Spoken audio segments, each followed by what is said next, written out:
Hotel में जाते समय एक लड़की की नजर इस लड़की के ऊपर पड़ती है। वो लड़का उस लड़की को देखकर मन मुग्ध हो जाता है और उसके दिमाग में गलत ख्याल चलने लगते हैं। वो लड़का जाकर उस लड़की से पूछता है कि मेरे साथ होटल में चलोगी? क्या वो लड़की नौजवान थी और बेहद खूबसूरत थी। ये कहानी आपको पूरी तरह रोमांच से भर देगी। लड़की ने आगे क्या किया, इसके आगे की कहानी देख करके आप चौंक जाएंगे और सोचने पर मजबूर हो जाएंगे। हमें पता है वीडियो को लाइक और चैनल को सब्सक्राइब आप जरूर करेंगे। शहर सो चुका था, लेकिन द एम्पायर ग्रैंड होटल के पिछले हिस्से में नींद नहीं थी। वहां कूड़े की गंध थी, टूटे डिब्बों की खड़खड़ाहट थी और एक लड़की थी जिसका नाम कोई नहीं जानता था। वो लड़की दीवार से सटकर बैठी थी, घुटने सीने से लगाए, सिर झुकाए। नाम था नैना। उम्र शायद 19 या 20, लेकिन आंखों में जो थकान थी वो उम्र से कहीं बड़ी थी। 3 दिन से उसने ढंग से कुछ नहीं खाया था। पेट में ऐंठन थी, लेकिन उससे भी ज्यादा दर्द था आज की शाम का। कुछ देर पहले एक आदमी आया था, महंगा परफ्यूम, मोटी घड़ी और आवाज में गंदा भरोसा। एक रात 5,000, इतनी साफ सुथरी हो, सड़क पर क्यों बैठी हो? नैना कांप गई थी, लेकिन झुकी नहीं। भूखी हो पर बिकाऊ नहीं। आदमी हंसा था और जाते जाते वही नजर छोड़ गया था जो शरीर को नहीं, आत्मा को गंदा करती है। नैना वहीं बैठी रो रही थी कि तभी पीछे से गाड़ी की ब्रेक की आवाज आई। एक काली BMW। दरवाजा खुला और उतरा आरव मल्होत्रा, शहर के सबसे बड़े होटल ग्रुप का वारिस। लेकिन उस वक्त वो सिर्फ एक परेशान इंसान था। फोन पर चिल्ला रहा था, मैं नकली चीजें नहीं परोसूंगा डैड। ये होटल है, धोखा देने की फैक्ट्री नहीं।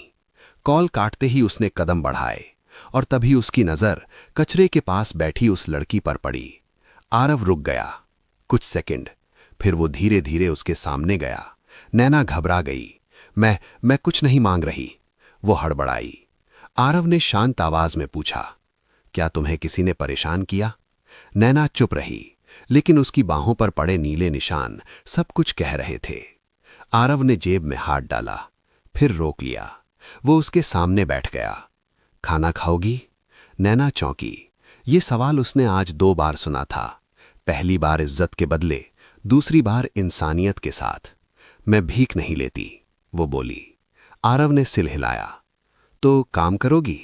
नैना की आंखें फैल गईं। काम? हाँ, मेरे होटल में। उसने कड़वाहट से हंस दिया। मेरे जैसी लड़की? लोग क्या कहेंगे?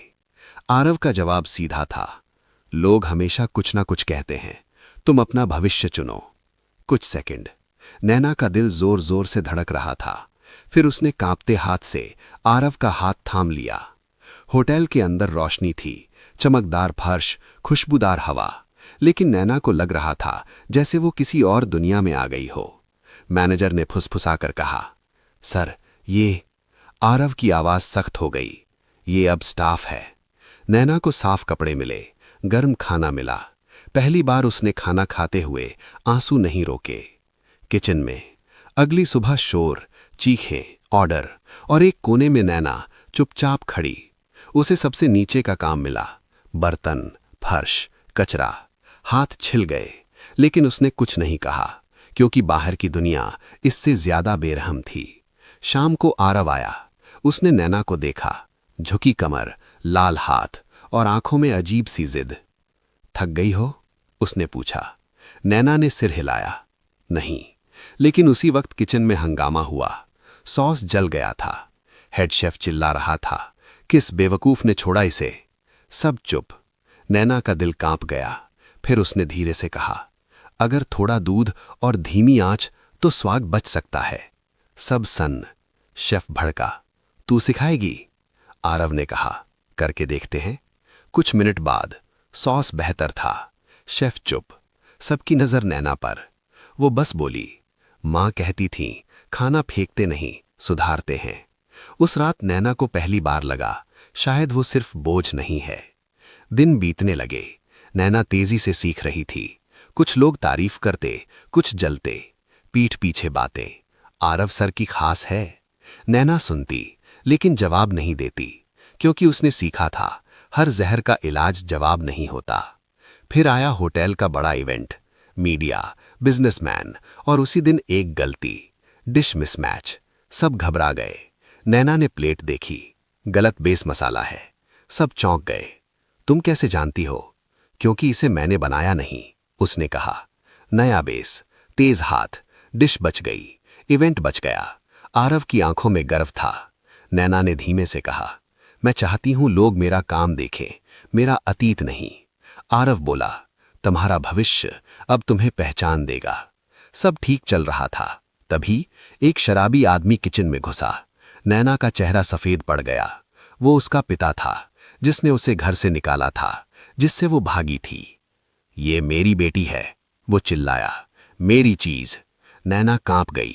आरव उसके आगे खड़ा हो गया। यहां से निकलो। तभी नैना चिल्लाई, मैं किसी की चीज नहीं हूं। पूरा किचन सन्न। पिता को बाहर निकाला गया, लेकिन जाते जाते वो बोला, तेरा सच सबको बता दूंगा। नैना टूट गई।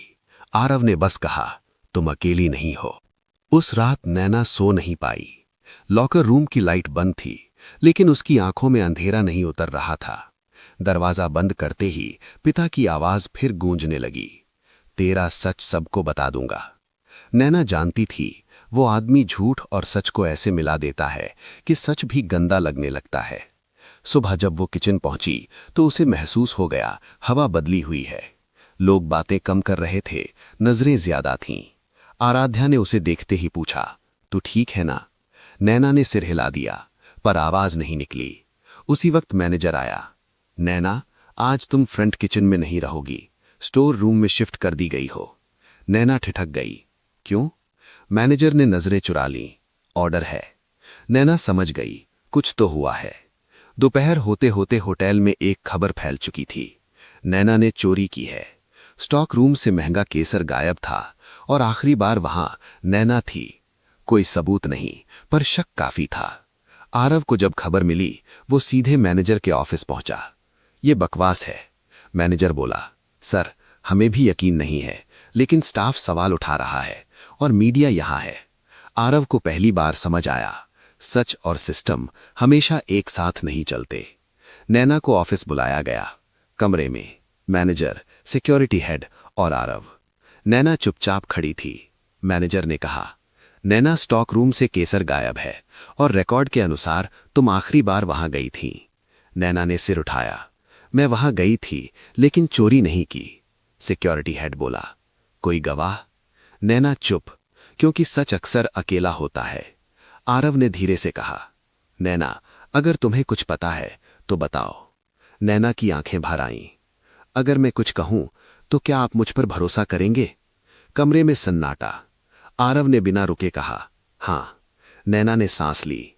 कल रात वो आदमी आया था, जो मेरा पिता है। सब चौंक गए।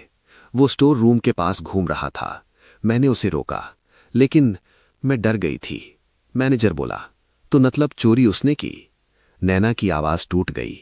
मुझे नहीं पता, पर मैंने नहीं की। मैनेजर ने फाइल बंद की। सर, हमें नैना को सस्पेंड करना पड़ेगा, जब तक जांच पूरी ना हो। नैना का दिल बैठ गया। उसने आरव की तरफ देखा। पहली बार वो उम्मीद और डर के बीच फंसी थी। आरव चुप था। काफी देर बाद उसने कहा, ठीक है। वो एक शब्द नैना के सीने में चुभ गया। आरव आगे बोला, लेकिन बिना सैलरी कट, और स्टाफ उसे परेशान नहीं करेगा। मैनेजर सहमत हो गया। नैना ने कुछ नहीं कहा, बस झुककर बोली, धन्यवाद सर। लेकिन उसके कदम भारी थे। सस्पेंशन के दिन नैना हॉस्टल के छोटे से कमरे में बैठी रही। ना होटल, ना किचन, ना चाकू की आवाज, सिर्फ सोच। क्या भरोसा इतना कमजोर होता है? क्या हर बार अतीत वर्तमान को हरा देता है? दरवाजे पर दस्तक हुई। आरव खड़ा था। नैना चौंक गई। आप यहां क्यों आए हैं? आरव बोला, क्योंकि तुम अकेली नहीं हो। नैना हंस पड़ी, कड़वी हंसी। आज तो अकेली ही साबित हुई हूं। आरव ने गहरी सांस ली। मैंने सिस्टम के खिलाफ नहीं गया, पर तुम्हारी खिलाफ भी नहीं। नैना की आंखों में आंसू आ गए। कभी कभी बीच का रास्ता सबसे ज्यादा चोट करता है। आरव के पास जवाब नहीं था। जाते जाते आरव ने कहा, एक बात और, केसर की चोरी इतनी सीधी नहीं है। नैना ने चौंक कर देखा। आपका मतलब? आरव की आवाज धीमी थी। होटल के अंदर कोई और भी है, जो चाहता है कि तुम यहां ना रहो। दरवाजा बंद हुआ। नैना वहीं बैठी रह गई। अब ये सिर्फ नौकरी नहीं थी, ये लड़ाई थी। सस्पेंशन का तीसरा दिन था। नैना सुबह सुबह जाग गई, बिना अलार्म के। आदत जो पड़ चुकी थी, किचन की। खिड़की से बाहर देखा। होटल की ऊंची इमारत दूर से दिख रही थी। वहीं उसका सपना था और वहीं उसका डर भी। उसी वक्त मोबाइल बजा। आराध्या। नैना, एक बात बताऊं, पर यह बात बाहर नहीं जानी चाहिए। नैना सीधी हो बैठी। बोलो। आराध्या की आवाज धीमी थी। जिस दिन केसर गायब हुआ, उस दिन स्टॉक रूम की सीसीटीवी आधे घंटे के लिए बंद थी। नैना का दिल तेज धड़कने लगा। किसने बंद की? यही तो बात है। एक ही इंसान के पास उस सिस्टम की एक्सेस है। कौन? आराध्या ने नाम लिया। समीर। नैना सन्न रह गई। समीर? आरव का कजिन, होटल ऑपरेशंस का हेड, वही जो हमेशा मीठी आवाज में बात करता था। नैना की उंगलियां कांपने लगीं। पर वो मुझे क्यों फंसाएगा? आराध्या ने सांस ली। क्योंकि समीर चाहता है कि आरव इस होटल से हट जाए, और तुम आरव की कमजोरी बनती जा रही हो। नैना को अचानक पिता की बात याद आई। तेरा सच सबको बता दूंगा। क्या ये सब जुड़ा हुआ था? शाम होते होते नैना के कमरे के बाहर फिर दस्तक हुई। इस बार वो आदमी था, पिता, हाथ में शराब की